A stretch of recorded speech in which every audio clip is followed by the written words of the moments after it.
காமராஜர் தமிழக முதல்வராக இருந்த காலகட்டத்துல தமிழ்நாட்டுல சுகர் ஃபேக்டரி ஒண்ணு கூட இல்லாம இருந்தது. அதனால அவரு 10 சுகர் ஃபேக்டரிகளை தமிழ்நாட்டுல திறக்கணும் அப்படின்னு முடிவு பண்றாரு. அந்த சமயத்துல சுகர் ஃபேக்டரிக்கான எக்யூப்மெண்ட்ஸ் சப்ளை பண்றதுல ஜாப்பனீஸ் தான் எக்ஸ்பர்ட்ஸ். அதனால ஜாப்பனீஸ் உடனே தமிழ்நாட்டுக்கு வர வைக்கப்படுறாங்க. அந்த துறையை சேர்ந்த அமைச்சருக்கும் ஜாப்பனீஸ்களுக்கும் இடையே ஒரு ஹோட்டல்ல மீட்டிங் நடக்குது. அந்த மீட்டிங்ல 10 சுகர் ஃபேக்டரி கட்டுறதுக்கான ஒப்பந்தம் கையெழுத்தாகுது. உடனே ஜாப்பனீஸ் சொல்றாங்க, எங்க கவர்மெண்ட் ஒரு சுகர் ஃபேக்டரிக்கு 10% டிஸ்கவுண்ட் தருது. அந்த 10% காசை நீங்க எடுத்துக்கலாம், இல்ல உங்க தலைவர் எடுத்துக்கலாம், இல்ல உங்க கட்சி எடுத்துக்கலாம், இப்படி யார் வேணும்னாலும் எடுத்துக்கலாம் அப்படின்னு சொல்றாங்க. உடனே அந்த அமைச்சர் சொல்றாரு, இத பத்தி நான் என் தலைவர்கிட்ட கேட்டுட்டு சொல்றேன் அப்படின்னு சொல்லிட்டு அந்த அமைச்சர் நேரா காமராஜரோட வீட்டுக்கு வராரு. வந்து நடந்தது சொல்றாரு. ஒரு நிமிஷம் யோசிச்ச காமராஜர், ஒரு ஃபேக்டரிக்கு 10% அப்படின்னா 10 ஃபேக்டரிக்கு 100% தருவாங்களா அப்படின்னு கேக்குறாரு. அந்த அமைச்சரும் ஆமாங்க 100% தருவாங்க அப்படின்னு சொல்றாரு. அப்படின்னா ஒண்ணு பண்ணுங்க, அத வச்சு இன்னொரு ஃபேக்டரி கட்டிடுங்க அப்படின்னு சொல்றாரு காமராஜர். அப்படி கட்டப்பட்டதுதான் மோகனூர் சுகர் ஃபேக்டரி. அடுத்ததா திருநெல்வேலியில இருந்து காமராஜர் தூத்துக்குடி போயிருக்காரு. அப்போ போற வழியில கிராம மக்கள் சிலர் ஒண்ணு சேர்ந்து அவர் வண்டியை வழிமறிச்சிருக்காங்க. உடனே அவர் வண்டியை நிறுத்த சொல்லி கார்ல இருந்து கீழே இறங்கி என்ன பிரச்சனைங்க அப்படின்னு கேட்டிருக்காரு. உடனே அந்த மக்கள் சொல்லிருக்காங்க, ஐயா எங்க கிராமத்துல சுத்தமா கரண்டே இல்லைங்க, கேட்டா கம்பம் இல்ல அப்படின்னு ஆபீசர்லாம் சொல்றாங்க அப்படின்னு இருக்காங்க. உடனே காமராஜர் அங்கிருந்து என்ஜினியரை கூப்பிட்டு ஏன்பா என்ன பிரச்சனை அப்படின்னு கேட்டிருக்காரு. உடனே அந்த என்ஜினியர் சொல்லிருக்காரு, ஐயா சிமெண்ட் கம்பம் இப்ப இங்க இல்ல, அது வெஸ்ட் பெங்கால்ல இருந்து வரணும் அப்படின்னு இருக்காரு. ஒரு 2 நிமிஷம் யோசிச்ச காமராஜர் அந்த மக்களை பார்த்து வீட்டுக்கு ஒரு பனைமரம் கொடுப்பீங்களா அப்படின்னு கேட்டிருக்காரு. அந்த மக்களும் சரின்னு சொல்லிருக்காங்க. அந்த பனைமரத்தை வச்சு கனெக்ஷன் கொடுக்க முடியுமா அப்படின்னு இன்ஜினியர் கிட்ட காமராஜர் கேட்டிருக்காரு. இன்ஜினியரும் கொடுக்க முடியுங்கயா அப்படின்னு சொல்லிருக்காரு. அப்படின்னா அது உடனே பண்ணுங்க அப்படின்னு சொல்லிட்டு காமராஜர் கிளம்பிட்டு இருக்காரு. உடனே சில நாட்கள்ல அந்த கிராமத்துக்கு கரண்ட் கனெக்ஷன் கொடுக்கப்பட்டிருக்கு. அடுத்ததா இந்தியா சைனா வார் முடிஞ்ச காலம் அது. அந்த யுத்தத்துல இந்திய ராணுவத்துக்கு பெரும் சேதம். அந்த சமயத்துல காமராஜர் நேருவை பாக்குறதுக்காக போயிருக்காரு. அப்ப நேரு ஒரு பெரும் குழப்பத்துல இருந்திருக்காரு. உடனே காமராஜர் கேட்டிருக்காரு, எதுக்கு இவ்வளவு குழப்பமா இருக்கீங்க, அப்படி என்ன ஆச்சு அப்படின்னு கேட்டிருக்காரு. உடனே நேரு சொல்லிருக்காரு, ஒண்ணும் இல்லைங்க, நம்மளோட ராணுவத்தை பலப்படுத்துறதுக்காக அமெரிக்கால இருந்து சில ஆயுதங்களை வாங்க வேண்டி இருக்கு, அதான் அப்படின்னு இருக்காரு. உடனே காமராஜர் சொல்லிருக்காரு, இதுல குழம்புறதுக்கு என்ன இருக்கு, உடனே காசு கொடுத்து அதெல்லாம் வாங்க வேண்டியது தானே அப்படின்னு இருக்காரு. உடனே நேரு சொல்லிருக்காரு, பிரச்சனை காசு இல்லைங்க, அங்க இருக்க ராணுவ பொருட்கள்லாம் இந்தியாவுக்கு வரணும்னா அங்க இருக்க ஏதாவது ஒரு பேங்க் கேரண்டி கொடுக்கணும். ஆனா இந்தியாவை நம்பி அங்க இருக்க எந்த பேங்க்கும் கேரண்டி தர மாட்டேன்றாங்க அப்படின்னு நேரு சொல்லிருக்காரு. உடனே ஒரு நிமிஷம் யோசிச்ச காமராஜர், அவன் கடை இங்க எதுவும் இருக்கா அப்படின்னு கேட்டிருக்காரு. உடனே நேரு யோசிச்சுட்டு சொன்னாராம், இருக்கு, அமெரிக்கன் எக்ஸ்பிரஸ் பேங்க்னு ஒண்ணு இருக்கு அப்படின்னு சொல்லிருக்காரு. அப்படின்னா அதை மூட சொல்லு அப்படின்னு காமராஜர் சொல்லிருக்காரு. ஐயோ அந்த மாதிரி எல்லாம் செஞ்சா அது பெரிய பிரச்சனை ஆயிடுமே அப்படின்னு நேரு சொல்லிருக்காரு. என்னமோ ஆயிட்டு போகுது, நமக்கு உதவலன்னா அவன் கடை இங்க எதுக்கு இருக்கணும், உடனே அதை மூட சொல்லு அப்படின்னு இருக்காரு காமராஜர். கொஞ்ச நேரம் யோசிச்ச நேரு சரின்னு சொல்லிட்டு இந்தியால இருக்க அமெரிக்கன் எக்ஸ்பிரஸ் பேங்க் சேர்மனை கூப்பிட்டு, உங்க பேங்க் இந்தியாவுக்கு சப்போர்ட் பண்ணாததால உங்க பேங்கை இந்தியாவில மூட முடிவு பண்ணிருக்கோம் அப்படின்னு சொல்றாரு. உடனே அந்த சேர்மன் அமெரிக்கால இருக்க ஹெட் ஆபீஸ்க்கு போன் பண்ணி பேசிருக்காரு. கேரண்டியும் கிடைச்சிருச்சு. அதுக்கப்புறம் ராணுவத்துக்கு தேவையான பொருட்களும் இந்தியாவுக்கு வந்துருச்சு. காமராஜர் சொன்னது ஒரே ஒரு வார்த்தை தான். அந்த ஒரே வார்த்தை அமெரிக்காவையே கலங்கடிக்க வச்சிருச்சு. அடுத்ததா காமராஜர் கிட்ட இருந்த மிக சிறந்த குணங்கள்ல ஒண்ணு பத்திரிகையாளர்களை அடிக்கடி சந்திக்கிறது. எல்லா பத்திரிகையாளர்கள் கிட்டையும் அவர் ஒரு நண்பரை போல பழகுவாராம். தனக்கு தெரிஞ்ச எல்லா விஷயங்களையுமே அவர் பத்திரிகையாளர்கள் கிட்ட வெளிப்படையா சொல்லுவாராம். ஆனா அப்படி எல்லாத்தையுமே சொல்லிட்டு கடைசியா ஒண்ணு சொல்லுவாராம், இதையெல்லாம் இப்ப பத்திரிகையில போட்டுறாதீங்கப்பா, நான் சொல்லும் போது போடுங்க அப்படின்னு சொல்லுவாராம். ஆச்சரியம் என்னன்னா, அவருடைய வார்த்தையை மீறி ஒரே ஒரு பத்திரிகையாளர் கூட அவர் போட வேணான்னு சொன்ன ஒரு நியூஸ் கூட போட்டதே கிடையாதான். அந்த அளவுக்கு அவர் மேல மிகப்பெரிய மரியாதையை வச்சிருந்தாங்களாம் பத்திரிகையாளர்கள். காமராஜர் ரொம்ப சிம்பிளா டைமிங்ல காமெடி பண்ணிட்டு போயிட்டே இருக்கிறவரு. ஒரு சமயம் என்ன இருக்கு, பத்திரிகையாளர்கள் எல்லாருமே அவரை சந்திக்கிறதுக்காக வந்திருக்காங்க. அப்போ அலையோசை அப்படிங்கிற ஒரு பத்திரிகை சேர்ந்த நிருபர் காமராஜர் பக்கத்துல எப்படியாவது போய் உட்காந்துக்கணும் அப்படிங்கிறதுக்காக ரொம்ப வேகமா வந்திருக்காரு. அப்ப சேர்லாம் கீழே தள்ளி விட்டுட்டு இருக்காரு. உடனே காமராஜர் கேட்டிருக்காரு, என்ன ரொம்ப அலை வேகமா அடிச்சிருச்சா அப்படின்னு இருக்காரு. அதை கேட்டு அங்க இருந்த எல்லாருமே விழுந்து விழுந்து சிரிச்சிருக்காங்க. அடுத்து காமராஜர் ஒரு மீட்டிங்ல பேசிட்டு இருந்திருக்காரு. அப்போ அவரை ஒரு பத்திரிகை சேர்ந்த போட்டோகிராஃபர் வளைச்சு வளைச்சு போட்டோ எடுத்துட்டு இருந்திருக்காரு.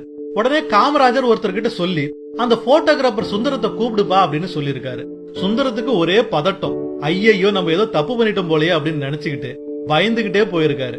சுந்தரத்தை பார்த்து, என்னடா கையில ரத்தம் வழிஞ்சிட்டு இருக்கு, நீ பாட்டுக்கு போட்டோ எடுத்துட்டு இருக்க அப்படின்னு காமராஜர் கேட்டிருக்காரு. உடனே சுந்தரம் சொல்லிருக்காரு, ஐயா இல்லையா, வரவேல ஒரு சின்ன ஆக்சிடென்ட், அதான் கையில ரத்தம் அப்படின்னு இருக்காரு. என்ன போட்டோ எடுக்கிறதா உனக்கு இப்ப ரொம்ப முக்கியமா அப்படின்னு சொல்லிட்டு பக்கத்துல இருந்தவங்களை கூப்பிட்டு இவனை உடனே ஆஸ்பத்திரிக்கு கூட்டிட்டு போங்கப்பா அப்படின்னு சொல்லிருக்காரு. அதை கேட்டுட்டு சுந்தரத்தோட கண்ணுல கண்ணீர் வழிஞ்சிருக்கு. பத்திரிகையாளர்கள் கிட்ட எவ்வளவு சகஜமா பழகி இருந்தா அவங்களுடைய பெயர்கள் எல்லாம் இவருக்கு தெரிஞ்சிருக்கும் அப்படிங்கறத நாம யோசிச்சு பார்க்கணும். அடுத்ததா ஒரு சமயம் காமராஜரை பார்க்க ஏழை மக்கள் சிலர் வந்திருக்காங்க. அதோட சில பஸ் கம்பெனி முதலாளிகளும் வந்திருக்காங்க. காமராஜர் அந்த பஸ் கம்பெனி முதலாளிகளை வெயிட் பண்ண சொல்லிட்டு அந்த ஏழை மக்களை கூப்பிட்டு பேசுறாரு.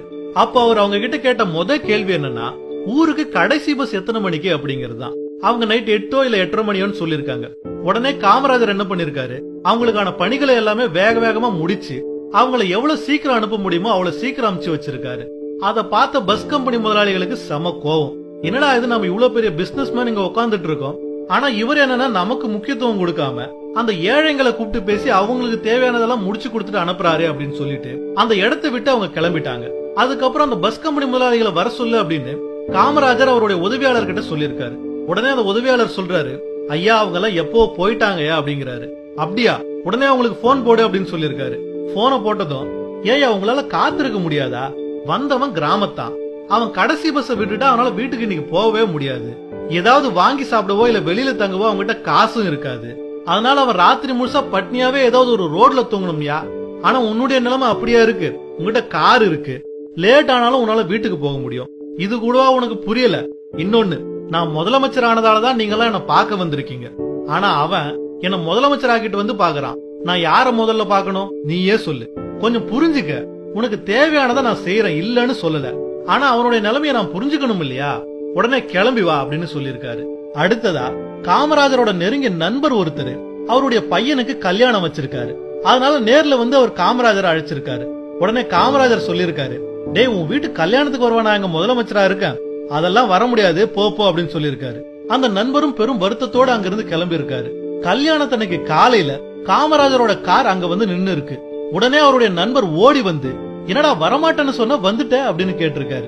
உடனே காமராஜர் சொல்லிருக்காரு, நான் அப்பவே வரேன்னு சொல்லியிருந்தா நீ பெரிய மண்டபம் பார்த்து கல்யாணத்தை தடபுடலா பண்ணிருப்ப, அதுக்கு நிறைய செலவாயிருக்கும், உனக்கு சிரமம் கொடுக்கவா நான் உனக்கு நண்பனா இருக்கேன், வாடா சாப்பிடலாம் அப்படின்னு சொல்லிருக்காரு. சாப்பிட்டதுக்கு அப்புறம் பொண்ணு மாப்பிள்ளைய ஆசீர்வாதம் பண்ணுடா அப்படின்னு அவரோட நண்பர் காமராஜர் கிட்ட சொல்லிருக்காரு. உடனே காமராஜர் ஒரு வார்த்தை சொல்லிருக்காரு, அதெல்லாம் கல்யாணம் பண்ண குடும்பஸ்த யாராவது பண்ணட்டும், நான் எதுக்கு அதெல்லாம் பண்ணிட்டு அப்படின்னு சொல்லிட்டு அந்த இடத்தை விட்டு கிளம்பிட்டு இருக்காரு. அடுத்து ஒரு சமயம் காமராஜர் ஒரு ஊருக்கு போயிட்டு இருக்காரு. அப்ப போற வழியில ஒரு பையன் ஒரு மேடையில காங்கிரஸ் கட்சியை ஆதரித்து எதிர்கட்சியை கடுமையா விமர்சிச்சு பேசிட்டு இருக்கான். உடனே காரை நிறுத்த சொல்லிட்டு அந்த பையன் பேசி முடிச்சதுக்கு அப்புறம் அவனை கூப்பிட சொல்லியிருக்காரு காமராஜர். அந்த பையன் வந்ததுக்கு அப்புறம் பலார்னு ஒரு அறை விட்டுருக்காரு.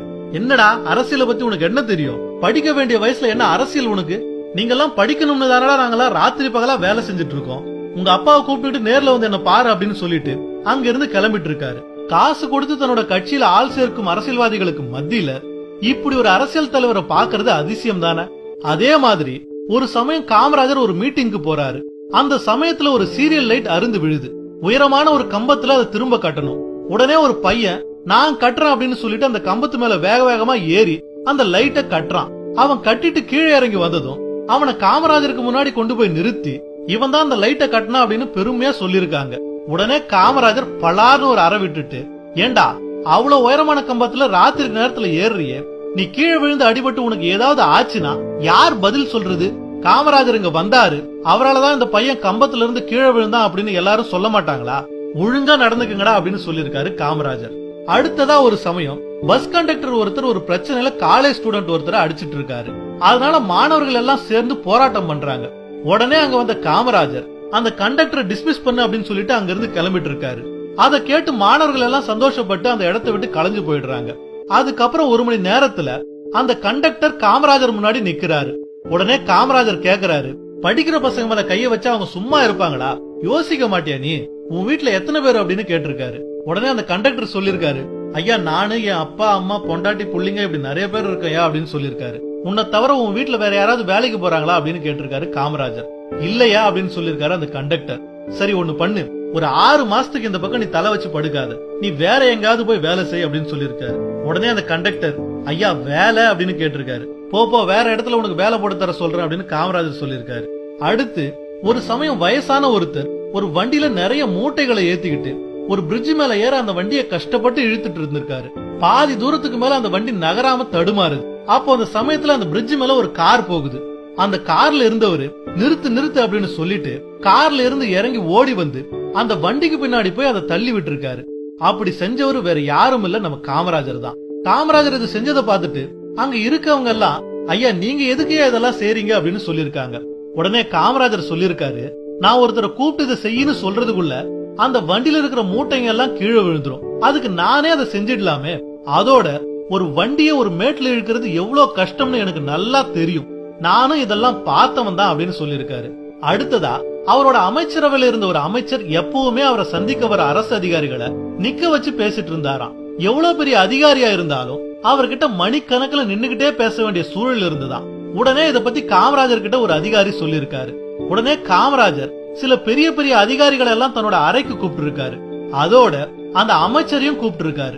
ஒரு 2 நிமிஷம் எல்லாருமே சும்மாவே உட்கார்ந்துட்டு இருந்திருக்காங்க. காமராஜரும் எதுவுமே பேசாம ஏதோ ஃபைல்ல கையெழுத்து போட்டுட்டு இருந்திருக்காரு. உடனே அந்த அமைச்சர் காமராஜர் கிட்ட வந்து எதுக்கு வர சொல்லி இருந்தீங்க அப்படின்னு கேட்டிருக்காரு.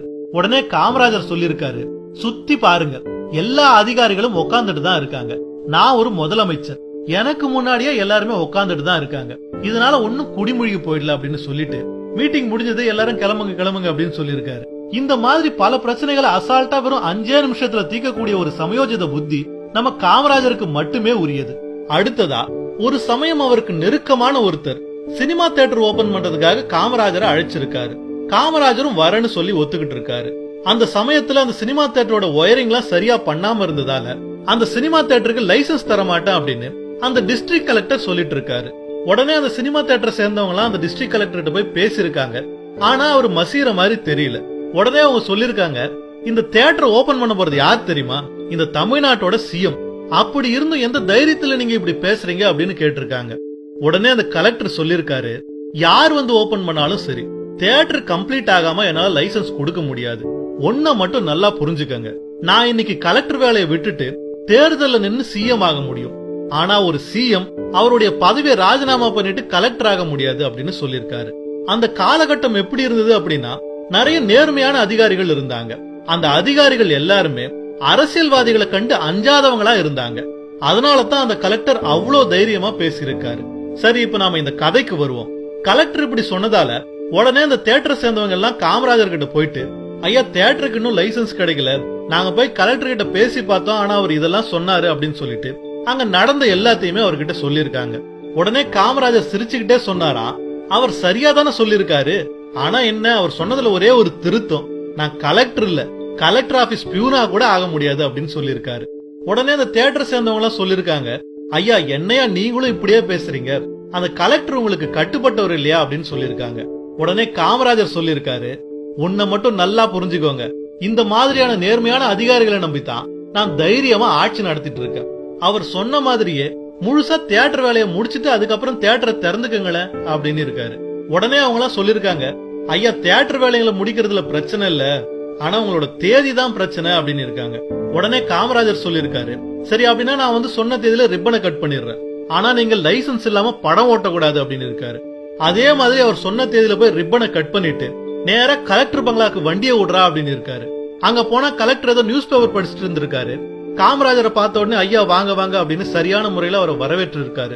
காமராஜர் அவர்கிட்ட பேசிட்டு அங்க கலெக்டரோட பையன் விளையாடிட்டு இருந்திருக்கான்.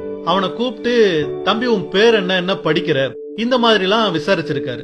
அதுக்கப்புறம் ஒரு வாரத்தை அந்த பையன் கிட்ட சொல்லிருக்காரு, பிற்காலத்துல நீங்க உங்க அப்பா மாதிரி நேர்மையான உயர்ந்த பதவிக்கு வரணும்னு வாழ்த்துறேன் அப்படின்னு சொல்லிட்டு ஒரு காஃபியை குடிச்சிட்டு அங்க இருந்து கிளம்பிட்டு இருக்காரு. கலெக்டர் அவர் பாராட்டவும் இல்ல, கேள்வியும் கேட்கல. ஆனா நீங்க உங்க கடமையை சரியாதான் செய்றீங்க அப்படிங்கறத அவர்கிட்ட ஏதோ ஒரு விதத்துல கம்யூனிகேட் பண்ணிட்டு போயிட்டே இருந்திருக்காரு. அதான் காமராஜர் ஸ்டைல். அடுத்ததா 1967ஆம் ஆண்டு நடைபெற்ற தேர்தல்ல ஸ்ரீனிவாசன் அப்படிங்கிற ஒரு இளைஞரால காமராஜர் தோற்கடிக்கப்படுறாரு. அப்போ அவரை பார்க்க வரவங்க எல்லாருமே அழறாங்க, ஆனா அவரோ சிரிச்சுக்கிட்டே இருக்காரு. உடனே அவர் கூட இருந்தவங்க கேக்குறாங்க, இந்த சூழ்நிலையிலும் எப்படி சிரிக்கிறீங்க அப்படிங்கிறாங்க. உடனே காமராஜர் சொல்றாரு, இதுக்கு தானையா சுதந்திரம் வாங்கணும், இதுதான் ஜனநாயகம், நம்ம தேர்தலை எவ்வளவு நேர்மையா நடத்திருக்கோம் அப்படிங்கிறது நான் தோத்ததுலயே தெரியுது இல்லையா, விடுங்கப்பா அடுத்த முறை பாத்துக்கலாம் அப்படின்னு சொல்லியிருக்காரு. உடனே அங்கிருந்து ஒருத்தர் சொல்லிருக்காரு, ஐயா நம்மள வெறுப்பேத்துறதுக்காகவே நம்ம வீட்டு முன்னாடியே பட்டாசு வெடிக்கிறாங்க அப்படின்னு இருக்காரு. உடனே காமராஜர் சிரிச்சுக்கிட்டே சொல்லிருக்காரு, போன தடவை நீ வெடிச்ச, இப்ப அவன் வெடிக்கிறான், விடு விடு அப்படின்னு இருக்காரு. அது மட்டும் இல்லாம அவர் காங்கிரஸ் கட்சிக்காரர்களுக்கு ஒரு கட்டளை போட்டிருக்காரு. அது என்னன்னா, புதுசா ஆட்சிக்கு வந்திருக்க திமுகவை 6 மாசத்துக்கு நீங்க யாருமே விமர்சிக்க கூடாது அப்படிங்கறதுதான். அவருடைய மனசு எவ்வளவு பெருசு பாருங்க. தன்னையும் தன்னுடைய கட்சியையும் தோற்கடிச்ச ஒரு கட்சிய யாரும் விமர்சிக்க கூடாது அப்படின்னு இவரை தவிர வேற எந்த தலைவராலையுமே சொல்ல முடியாது. ஒரு மனுஷனுக்கு கல்வி, நிறம், செல்வம் இது 3மே ரொம்ப முக்கியம் அப்படின்னு பல பேர் சொல்லுவாங்க. ஆனா இது 3மே பெருசா இல்லாத ஒருத்தர் இந்த உலகத்தையே தன் பக்கம் திரும்பி பார்க்க வைத்தார் அப்படின்னா அது நம்ம பெருந்தலைவர் காமராஜராக மட்டும்தான் இருக்க முடியும். அப்படிப்பட்ட ஒரு மிக சிறந்த தலைவருடைய வாழ்க்கையில் நடந்த சில சம்பவங்களை உங்ககிட்ட சொன்னதுல நாங்க பெருமைப்படுறோம்.